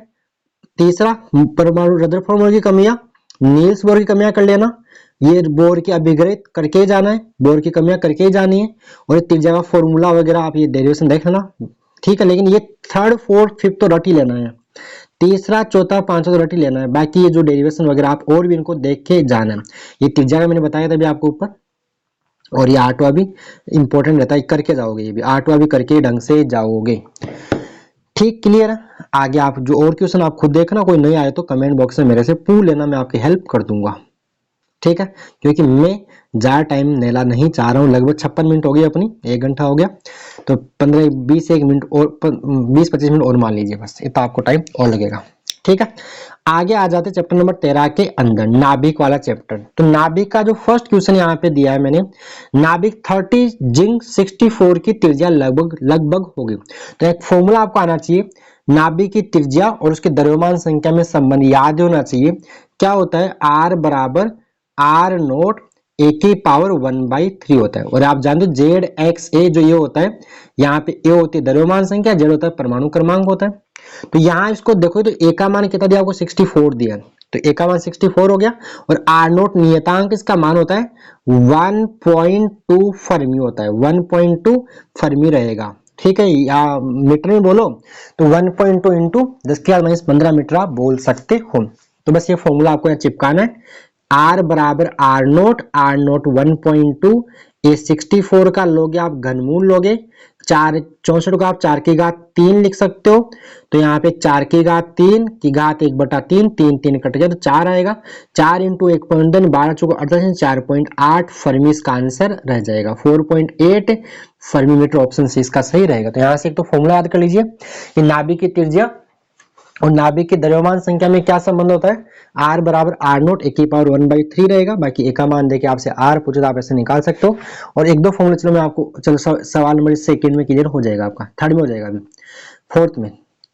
आगे बात करते हैं नाभिक के आकार की कोटि। तो नाभिक का जो आकार होता है वो होता है 10⁻15 मीटर, या इसको फेम्टोमीटर बोल सकता है, या इसी को 10⁻13 सेंटीमीटर भी बोल सकता है, मात्रा के साथ खेल सकता है, बोल देगा 10⁻15 सेंटीमीटर, नहीं वो गलत हो जाएगा, 10 मीटर में 10⁻15 मीटर और सेंटीमीटर में 10⁻13 सेंटीमीटर रहेगा। क्या बात क्लियर है। अगला क्वेश्चन बोला है 1 एमयू द्रव्यमान के तुल्य ऊर्जा। तो यहाँ मैं 2 बात बताता हूँ आपको, क्वेश्चन नंबर 3 में 1 एमयू द्रव्यमान होता है लगभग प्रोटॉन के द्रव्यमान के बराबर, और प्रोटॉन का जो द्रव्यमान होता है 1 एमयू क्या होता है, मतलब वह एमयू क्या होता है, परमाणु द्रव्यमान मात्रक, मतलब वो मात्रक जिसमें परमाणु या नाभिक का द्रव्यमान मापा जाता है। और 1 एमयू की परिभाषा क्या होती है, ये मतलब इसका परिमाण क्या होता है, तो कार्बन परमाणु का जो द्रव्यमान उसका जो 12वां भाग है वो होता है 1 एमयू, और 1 एमयू का जो मान होता है वो होता है लगभग 1.660539 इंटू 10⁻27 किलोग्राम। तो एक्यूरेट बोला मैंने, लगभग प्रोटॉन का द्रव्यमान 1.67 इंटू 10⁻27 केजी के बराबर होता है, यही प्रोटॉन का द्रव्यमान भी होता है। और 1 एमयू की जो ऊर्जा होती है वो अपने बंधन ऊर्जा से कैसे निकालते ना, बंधन ऊर्जा एनर्जी बाइंडिंग कैसे निकालते, डेल्टा एम इंटू में सी स्क्वायर निकालते हैं। और अगर डेल्टा एम आपको एमयू में दिया हो तो बंधन ऊर्जा निकालेंगे डेल्टा एम एमयू में मान रखो इंटू में 931.5 होता है, क्योंकि एक एमयू की जो ऊर्जा होती है वो होती है 931.5 मेगा इलेक्ट्रॉन वोल्ट। तो यहाँ 931 तो नहीं एक्यूरेट नहीं दिया, तो आसपास आंसर देख लो 931 इलेक्ट्रॉन वोल्ट नहीं मेगा इलेक्ट्रॉन वोल्ट। देखो यहाँ ऑप्शन मात्रा के साथ खेल दिया, 931 mega electron volt, option C इसका सही रहेगा। तो एक एमयू द्रव्यमान के तुल्य ऊर्जा का मान कितना रहेगा, 931.5 मेगा इलेक्ट्रॉन वोल्ट रहेगा। क्या बात क्लियर है। सवाल नंबर 4 क्या बोला है, दो विभिन्न नाभिकों की द्रव्यमान संख्या 3 व 81 है, तो इनकी त्रिज्याओं का अनुपात बताओ। तो अभी अपने ऊपर देखा था R बराबर क्या होता है, आर नोट ए की पावर 1/3 होता है। अब यहां से आपको R1/R2 निकालना पड़ेगा, तो देखो आर नोट कट जाएगा, A1 की पावर 1/3 बटे A2 की पावर 1/3, जिसको आप A1/A2 की पावर 1/3 लिख सकते हो। बोलो क्लियर। तो 3 अनुपात क्या है, द्रव्यमान संख्या 3 और 81 है, तो 3/81 की घात आप 1/3 करोगे, यहाँ काटोगे तो बच्चों नीचे 27 आ जाएगा। कितना आ जाएगा 27, तो 27 का आप निकालो घनमूल 1/27, तो ये आंसर रहेगा 1:3 इसका आंसर रहेगा, 1:3 इसका आंसर रहेगा। तो आप ये फॉर्मूला भी याद रखिएगा कि R1/R2 बराबर क्या होता है, A1/A2 की पावर 1/3 रहेगा, या अपन लिख सकते हैं अगर आपको त्रिज्या का अनुपात देके द्रव्यमान संख्या का अनुपात पूछे तो इसको लिखेंगे R1/R2 का क्यूब कर देते। जैसे मान लीजिए आपको दे दे कि दो नाभिकों की त्रिज्याओं का अनुपात 1:2, तो उनकी द्रव्यमान संख्याओं का अनुपात बताइए, तो 1/2 का क्यूब करोगे तो आएगा 1:8। कितना आ जाएगा, 1:8 आ जाएगा। बात क्लियर है। उसके बाद क्वेश्चन नंबर 5 बोला हुआ है, दो नाभिकों की द्रव्यमान संख्या का अनुपात 1:3 है, तो उनके घनत्व का अनुपात बताइए। तो आप 1:3 करोगे, 3:1 करोगे, तो आपकी भावनाओं के साथ खेल गया। कैसे, क्योंकि नाभिक का जो घनत्व होता है वो द्रव्यमान संख्या पर निर्भर ही नहीं करता है। हर एक नाभिक का नियत होता है, लगभग आता है 2.3 या 2.29 गुणा 17 किलोग्राम पर मीटर क्यूब, यानी हर नाभिक के लिए लगभग नियत रहता है। तो द्रव्यमान संख्या निर्भर ही नहीं करता, तो निर्भर नहीं करेगा अनुपात, निर्भर ही नहीं करेगा तो अनुपात क्या आएगा, 1:1 रहेगा। आपसे भी पूछ सकता है कि कौन सी नाभिक की द्रव्यमान संख्या बढ़ने पर नाभिक से संबंधित कौन सी राशि अपरिवर्तित रहती है, तो इसका आंसर होगा घनत्व। आगे क्वेश्चन भी आपको भी मिल जाएगा। बात क्लियर है। तो यह 1:1 ही रहेगा। सवाल नंबर 6 बोला है द्रव्यमान, अच्छा ये देखो, द्रव्यमान संख्या में वृद्धि होने पर नाभिक से संबंधित कौन सी राशि परिवर्तित नहीं होती है, तो अभी बता दिया घनत्व। बात क्लियर है। अगला सवाल नंबर 7वां बोला है 8 और 16 की बंधन ऊर्जा 127.5 मेगा इलेक्ट्रॉन वोल्ट है, तो इसकी बंधन ऊर्जा प्रति न्यूक्लियन का मान ज्ञात कीजिए। तो पहले बात तो यहाँ पे बंधन ऊर्जा क्या होती है, तो दो बढ़ाएंगे। द्रव्यमान क्षति की परिभाषा में बोल देता हूं, द्रव्यमान क्षति आपसे एग्जाम पूछ सकता है कि द्रव्यमान क्षति तो होता है कि जो नाभिक का द्रव्यमान होता है इसके जो न्यूक्लियन है उनके द्रव्यमान से कम होता है, जो न्यूक्लियन, तो न्यूक्लियनों के द्रव्यमान और नाभिक के द्रव्यमान के अंतर को बोलते हैं द्रव्यमान क्षति, और द्रव्यमान क्षति के तुल्य ऊर्जा को बोलते हैं बंधन ऊर्जा। और बंधन ऊर्जा का जो फॉर्मूला होता है वो होता है EB बराबर डेल्टा एम इंटू में सी स्क्वायर आता है। फिर आती है प्रति न्यूक्लियन बंधन ऊर्जा, तो ये हो जाती है बंधन ऊर्जा बटे में द्रव्यमान संख्या, यानी बंधन ऊर्जा और द्रव्यमान संख्या जो अनुपात है उसको बोलते हैं प्रति न्यूक्लियन बंधन ऊर्जा। अब यहाँ पे और बातें समझिएगा, किसी नाभिक का स्थायित्व निर्भर करता है प्रति न्यूक्लियन बंधन ऊर्जा पर, मतलब जिस नाभिक की प्रति न्यूक्लियन बंधन ऊर्जा का मान अधिक होता है वह नाभिक उतना ही अधिक स्थायी होता है। स्थायित्व डिपेंड करता है किस पर निर्भर करता है, प्रति न्यूक्लियन बंधन ऊर्जा के ऊपर। ठीक है। और सबसे अधिक प्रति न्यूक्लियन बंधन ऊर्जा का मान होता है आयरन नाभिक का, और ये मान होता है 8.75 मेगा इलेक्ट्रॉन वोल्ट होता है। यानी आयरन प्रकृति का, आयरन Fe56 प्रकृति का सबसे सर्वाधिक स्थायी नाभिक होता है। फिर एक ग्राफ यहाँ पूछता है, ग्राफ क्या होता है, प्रति न्यूक्लियन बंधन ऊर्जा और द्रव्यमान संख्या के मध्य जो ग्राफ बनाते हैं अपन EBN, इसको BN बोलते, तो ग्राफ कुछ ऐसा 1 2 3 ऐसे करके ऐसा ग्राफ आता है, आप देखना। बात क्लियर है? तो ग्राफ भी आपसे पूछ सकता है, बनवा सकता है। तो इतनी बातें मैंने आपको बता दी है। अब यहाँ पे कुछ नहीं, अब सवाल पे वापस आ जाओ। 8 और 16 की बंधन ऊर्जा आपको दे रखी है 127.5 मेगा इलेक्ट्रॉन वोल्ट, तो इसकी बंधन ऊर्जा प्रति न्यूक्लियन बताओ। तो यहाँ 16 का भाग लगा दो किसमें, 127.5 में आप 16 का भाग लगाओगे, यानी बंधन ऊर्जा में न्यूक्लियन संख्या द्रव्यमान संख्या भाग देने पे मिलती है प्रति न्यूक्लियन बंधन ऊर्जा, तो भाग दिला आएगा 7.97 मेगा इलेक्ट्रॉन वोल्ट आएगा। अगला सवाल नंबर 8 जो मैंने बोल दिया है, सबसे अधिक प्रति न्यूक्लियन बंधन ऊर्जा किस नाभिक की होती है, तो आयरन 56 की होती है। ठीक है, उसके बाद किसी नाभिक के स्थायित्व के लिए क्या होना चाहिए, तो प्रति न्यूक्लियन बंधन ऊर्जा अधिक होनी चाहिए, प्रति न्यूक्लियन बंधन ऊर्जा का मान अधिक होना चाहिए। ठीक है, कम नहीं, अधिक होना चाहिए। उसके बाद क्वेश्चन नंबर 10 में आ जाए, अल्फा कण में होते हैं, तो अल्फा कण होता है 2He4। ठीक है, और ये 2He++4 होता है, यानी हीलियम नाभिक के, मतलब हीलियम जो आपका परमाणु है उसके दोनों इलेक्ट्रॉन बाहर निकाल दिए जाए तो जो बचेगा होता है अल्फा कण। अल्फा कण होता है हीलियम का नाभिक। अल्फा कण क्या होता है, हीलियम का नाभिक, और हीलियम के नाभिक में 2 होते हैं प्रोटॉन और 2 होते हैं न्यूट्रॉन। तो इसका आंसर हो जाएगा 2 प्रोटॉन और 2, केवल 2 प्रोटॉन और 2 न्यूट्रॉन। ठीक है, क्लियर।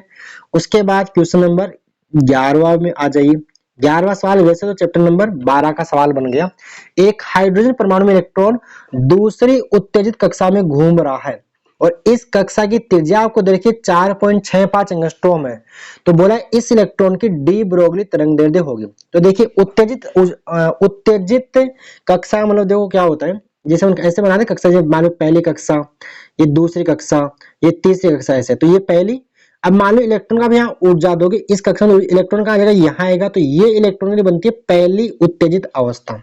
ठीक है, या पहली उत्तेजित कक्षा। पहली उत्तेजित कक्षा का मतलब है n बराबर 2, दूसरी उत्तेजित कक्षा का मतलब है n बराबर 3। तो दूसरी उत्तेजित कक्षा में घूम रहा है मतलब वो तीसरी कक्षा में चक्कर लगा रहा है। तो फिर आपको निकालनी तरंगदैर्ध्य, तो 2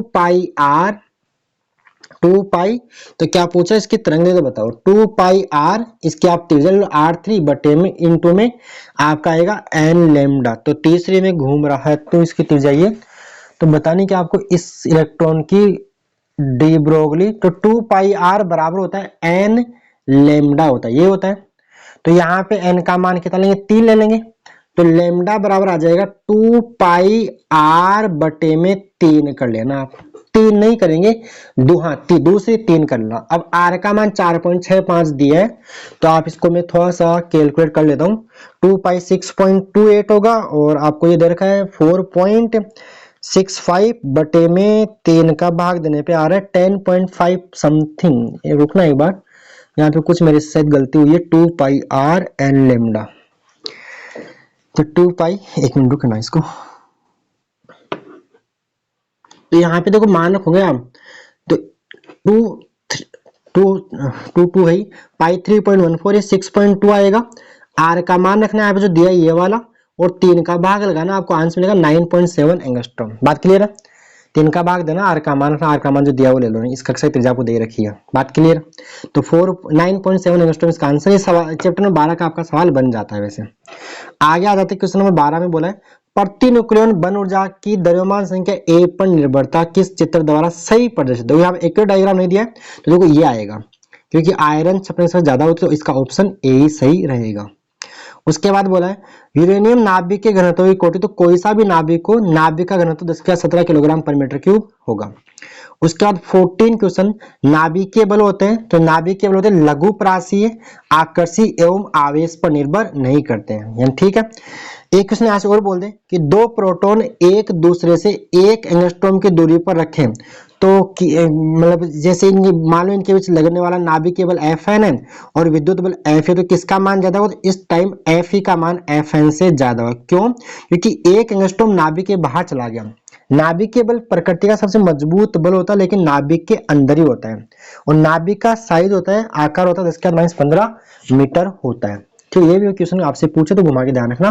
तो नाभिकीय बल के गुणधर्म आपसे पूछ ले तो ये गुणधर्म हो गए, लघु परासीय, शॉर्ट रेंज फोर्स है, अट्रैक्टिव नेचर है, आकर्षण प्रकृति का, और आवेश पर निर्भर नहीं करते। प्रोटॉन प्रोटॉन, न्यूट्रॉन न्यूट्रॉन और प्रोटॉन न्यूट्रॉन के मध्य समान रूप से लगता है नाभिक के कण जो भी उनके बीच, तो ये आवेश पर भी निर्भर, नाभिकीय बल आवेश पर निर्भर नहीं करता है। आगे बात करते हैं क्वेश्चन नंबर 15 बोला हुआ है यहाँ पे, भारी नाभिक के हल्के नाभिकों में खंडित होने के प्रक्रम को बोलते हैं नाभिकीय विखंडन बोलते हैं। एक भारी नाभिक का दो लगभग समान आकार के नाभिकों में टूटना कहलाता है नाभिकीय विखंडन, और यहाँ साथ ही ऊर्जा भी निकलती है, और एक नाभिकीय विखंडन में औसतन 3 न्यूट्रॉन भी निकलते हैं। ठीक है, अगला क्वेश्चन है, परमाणु बम विस्फोट निम्न के कारण होता है। तो परमाणु बम विस्फोट नाभिकीय विखंडन के कारण ही होता है। उसके बाद बात करते हैं, जो क्वेश्चन बोल रखा है यहाँ पे, सलन अभिक्रिया उस ताप पर होती है क्योंकि, इसका आंसर होता है नाभिकों के मध्य प्रतिकर्षण विरुद्ध गतिज ऊर्जा पर्याप्त होती है। अगला क्वेश्चन नंबर 18 बोला हुआ है, किसी विखंडन प्रक्रिया में अनुपात, विखंडन उत्पादों का अनुपात, जैसे मान लीजिए यहाँ पे ए था, ठीक है, ए प्लस बी मान लो हो गया, सी प्लस डी में चेंज हो गया, तो आपको बच्चों पता होगा इधर का द्रव्यमान कम होता है, इधर का द्रव्यमान ज्यादा होता है, तो ये उत्पादों का द्रव्यमान कम होगा, और जो प्रारंभिक नाभिक का द्रव्यमान ज्यादा होगा, तो ऊपर छोटी संख्या नीचे बड़ी संख्या, तो आंसर 1 से कम ही आएगा, तो इसका आंसर होता है 1 से कम होगा। ठीक है, उसके बाद बात करते हैं क्वेश्चन नंबर 19, किसी तारे में ऊर्जा उत्पत्ति का मुख्य कारण। तो तारा कोई सूर्य, आपसे बोला सूर्य में ऊर्जा का स्रोत है, या कोई भी तारा हो, तो तारों में ऊर्जा जनन का स्रोत है नाभिकीय संलयन। तो यहाँ इसका आंसर क्या रहेगा, नाभिकीय हल्के नाभिक का संलयन, हल्के नाभिक का संलयन, हल्के नाभिक का संलयन। क्योंकि संलयन क्या होता है कि जब दो या दो से अधिक हल्के नाभिक मिलकर एक भारी नाभिक का निर्माण करते हैं, उसको बोलते हैं नाभिकीय संलयन बोलते हैं। उसके बाद क्वेश्चन नंबर नेक्स्ट यहाँ पे बोला है 20वां, निम्नलिखित नाभिकीय समीकरण में कण x, देखिए यहाँ पे आप दोनों तरफ बैलेंस करो, 4 और 2 6, यानी प्रोटॉन संख्या बैलेंस होगी, 9 और 4 13 12, तो यहाँ पे न्यूट्रॉन x को बोलो 0 n1 हो गया बैलेंस, तो ये क्या होगा आपका न्यूट्रॉन रहेगा। उसके बाद जो 21वां सवाल है, एक समान दर से चलने वाली श्रृंखला अभिक्रिया के लिए न्यूट्रॉन गुणन गुणांक का मान। तो एक समान चलने वाली श्रृंखला अभिक्रिया के लिए न्यूट्रॉन गुणन गुणांक का मान जो होता है k बराबर 1 होता है। उसका जो भी परिभाषा अगर आपको लिख के दे रखिए, द्रव्यमान से क्या तात्पर्य करके जाओगे, ये बंधन ऊर्जा, नाभिकीय बंधन ऊर्जा, नाभिकीय गुणधर्म, और 5वां सवाल सेकंड थर्ड फोर्थ फिफ्थ तो ढंग से करके जाओगे ही जाओगे, और बाकी क्वेश्चन भी ये नाभिकीय विखंडन संलयन अंतर परिभाषा आपसे पूछ सकता है, नाभिकीय संलयन नाभिकीय विखंडन की परिभाषा वगैरह भी करके, यहाँ में नहीं लिखी नहीं है, तो नाभिकीय विखंडन और नाभिकीय संलयन की परिभाषा करके ही जाओगे। सवाल निम्नलिखित को परिभाषित कीजिए, जैसे द्रव्यमान क्षति, नाभिकीय विखंडन, नाभिकीय संलयन, तो करके जाओगे। बात क्लियर है? तो ये थे आपके चैप्टर 13 के क्वेश्चंस। ये जो क्वेश्चन आप ये भी न्यूमेरिकल टाइप बनता करके जाओगे, रेडियो एक्टिविटी का सवाल बनता है, अल्फा बीटा गामा 6 का सवाल बनता है। क्या बात क्लियर है? ठीक है कि ठीक है, तो अपन आगे आ जाते हैं अपन चैप्टर नंबर 14 के अंदर। पहले करेंगे ऑब्जेक्टिव, उसके बाद बड़े क्वेश्चन भी करेंगे। यहाँ से तो वही आएगा जो मैं बता के जा रहा हूँ। तो चलिए chapter number 14 question number first, आपका जो सेमीकंडक्टर अर्धचालक है, परम शून्य ताप पर नेज, यहाँ पे लिखा हुआ नेज, नेज जर्मेनियम और नेज सिलिकॉन में जो शुद्ध अर्धचालक होता है वो शुद्ध नेज जर्मेनियम, नेज सिलिकॉन मतलब शुद्ध अर्धचालक। तो परम शून्य ताप पर ये होते हैं आदर्श कुचालक, यानी परम शून्य ताप पर जो आपका अर्धचालक हो कुचालक की तरह व्यवहार करता है, इसकी चालकता 0 होती है परम शून्य ताप पर। अगला सवाल, निम्न में से ग्राही अशुद्धि, ग्राही अशुद्धि वो होती है इसके बाह्यतम कोश में 3 इलेक्ट्रॉन हो, ठीक है, और ये होते हैं बोरोन, एल्यूमिनियम, गैलियम, इंडियम। इसको याद करो, बिना इलायची गरम इंडियन टी, आता थेलिन जो बोरोन फैमिली आपकी होती है, तो ये वाली बोरोन, एल्यूमिनियम, गैलियम ये होती है ग्राही अशुद्धि। ठीक है, यहीं पे दाता की बात करें तो 2-4 बातें करते हैं। ग्राही अशुद्धि से बनता आपका पी प्रकार का अर्धचालक, और पी प्रकार के अर्धचालक में बहुसंख्यक आवेशवाहक होल होते हैं और अल्पसंख्यक आवेशवाहक इलेक्ट्रॉन होते हैं।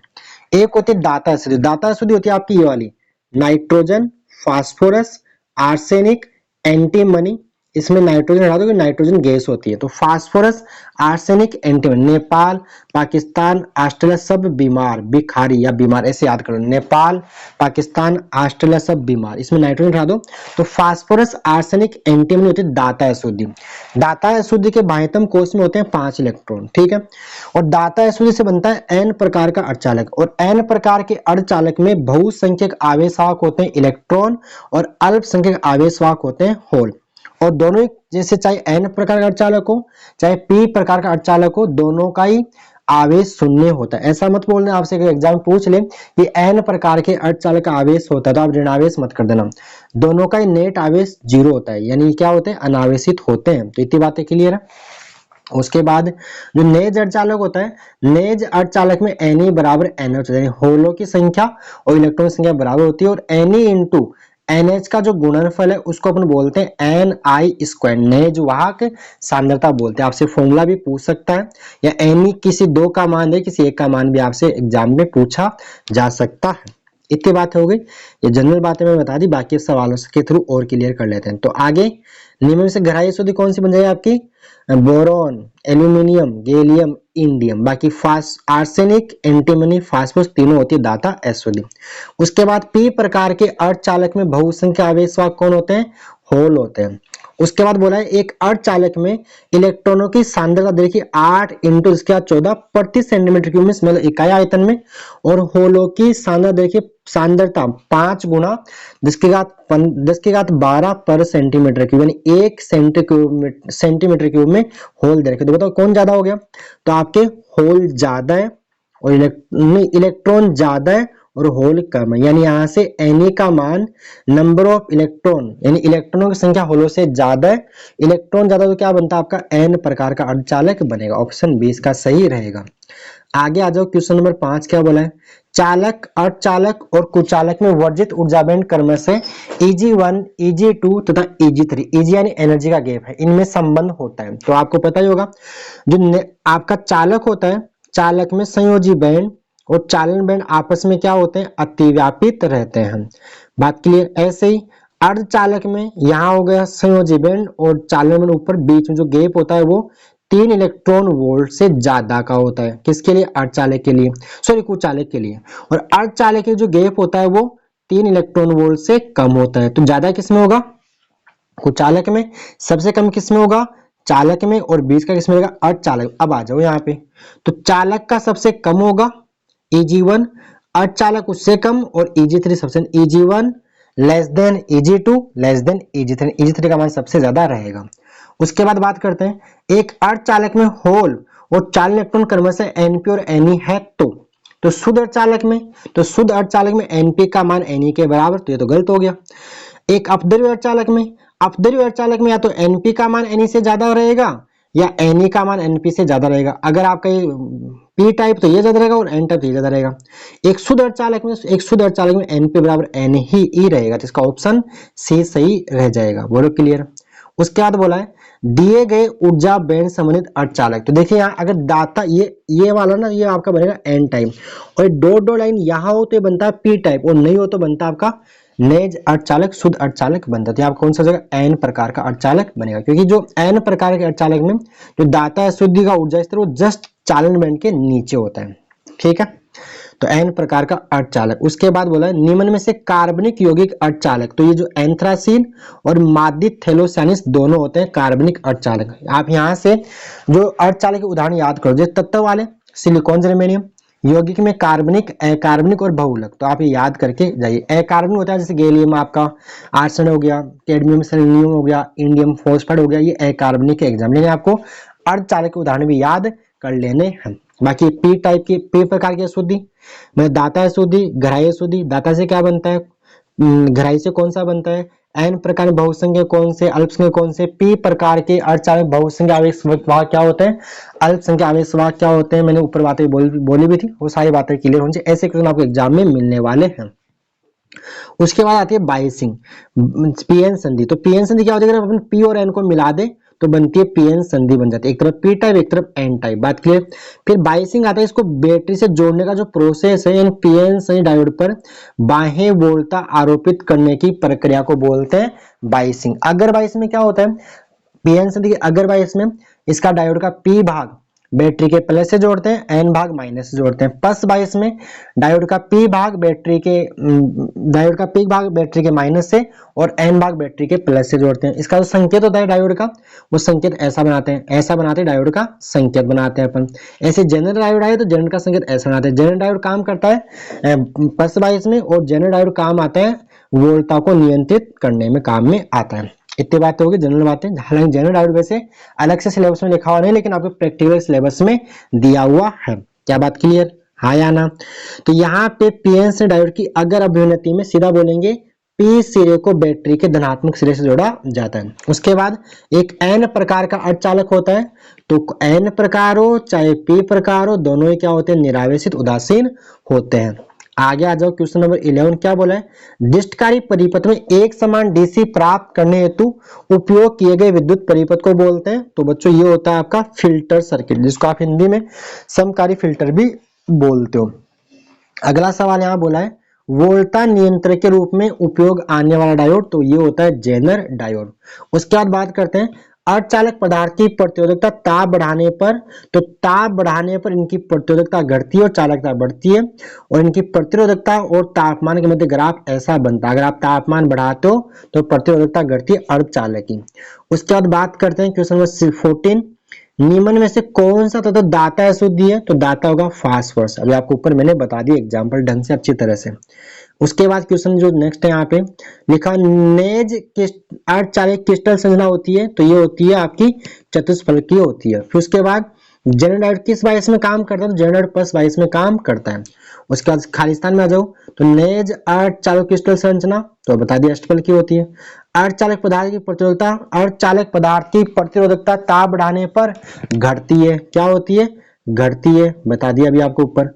उसके बाद ऐसी युक्तियां जिनमें आवेश वाहकों की उत्पत्ति फोटोनों के द्वारा होती है, तो बच्चों ये कहलाती है ऑप्टो इलेक्ट्रॉनिक युक्तियां। क्या कहलाती है, ऑप्टो इलेक्ट्रॉनिक युक्तियां। नाम पहली बार सुना है सही तो छोड़ दीजिए, कोई बानी, out of syllabus, last year था इस बार नहीं है। उसके बाद बात करते हैं वोल्टता नियंत्रक के रूप में डायोड, तो जनरल डायोड। 5वां सवाल परम शून्य ताप पर नेज अर्धचालकों की चालकता का मान 0 होता है। कितना होता है, 0 होता है। कितना होता है, 0। कितना होगा, 0 रहेगा। बात क्लियर। ये जो लॉजिक गेट का सवाल, लॉजिक गेट इस बार सिलेबस में नहीं, इसको मैंने पहले ही हटा रखा, ये सिलेबस में आपके, ये सिलेबस में नहीं है। बात क्लियर। उसके बाद बड़े क्वेश्चंस के लिए ये जो क्वेश्चन दे रखे हैं मैंने यहाँ पे, ये सारे कर लो। दो क्या बड़े क्वेश्चन क्या क्या कर लो आप, तो जो पीएन से डायोड होती है उसका अगर 22 और पस 22 अभिलाक्षणिक वक्र प्राप्त करने का परिपथ चित्र, और जो अगर अभिलाक्षणिक वक्र और पस अभिलाक्षणिक वक्र कर जाइए। मैंने तो ये भाई कार्य विधि पढ़ के जाना। रही बात फिर आगे जो दिष्टकारी है, दिष्टकर्ण किसे कहते हैं, दिष्टकारी क्या होता है, दिष्टकारी की परिभाषा, दिष्टकर्ण की परिभाषा, साथ में आपका अर्धतरंग दिष्टकारी का परिपथ चित्र और उसके निवेशी और निर्गत वोल्टता की तरंग प्रतिरूप कर जाओ।